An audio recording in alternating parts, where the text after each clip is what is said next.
মিরপুরে দ্বিতীয় সেমিফাইনালে দক্ষিণ আফ্রিকাকে ৬ উইকেটে হারিয়ে দ্বিতীয়বারের মতো টি-২০ বিশ্বকাপ ক্রিকেটের ফাইনালে উঠেছে ভারত।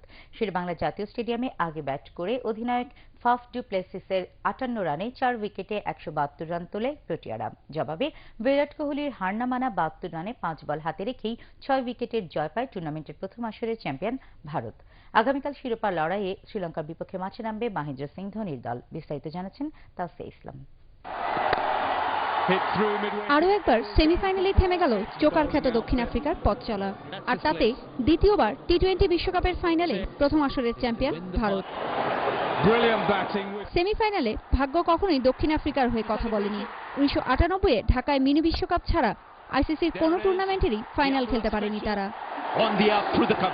তার উপর এই ম্যাচে বৃষ্টির কারণে বল মাঠে না গড়ালেও ফাইনাল খেলবে ভারত, এমন সমীকরণে টস জিতে আগে ব্যাট করতেই চাইলেন প্রোটিয়া অধিনায়ক ডু প্লেসিস।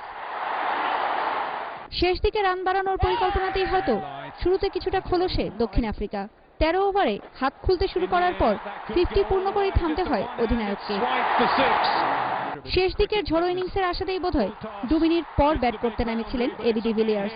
উদ্দেশ্য সফল হল না মোটেও, কারণ এক বাউন্ডারিতে ১০ রান করতেই থামতে হলো তাকে। তবে ডুমিনি মিলারের দৃঢ়তায় ১৭২ রানের ফাইটিং স্কোর পায় দক্ষিণ আফ্রিকা। ১৭৩ রানের টার্গেট শুরু থেকেই সহজ বানিয়ে ফেলে পৃথিবীর সেরা ভারতের ব্যাটসম্যানরা। রোহিত শর্মা, রাহানে, যুবরাজদের নিয়ে জয়ের বন্দরে তরি ভেড়ানোর কাজটা করেন দুর্দান্ত ফর্মে থাকা বিরাট কোহলি। ম্যাচ সেরা কোহলির ৪৪ বলে ৫-৪ আর ২ ছক্কায় সাজানো ৭২ রানের দারুণ এক ইনিংসে ৫ বল বাকি থাকতেই মাত্র ৪ উইকেট হারিয়ে জয় তুলে নেয় মহেন্দ্র সিং ধোনির দল। তাওসিয়া ইসলাম, এটিএন বাংলা, ঢাকা।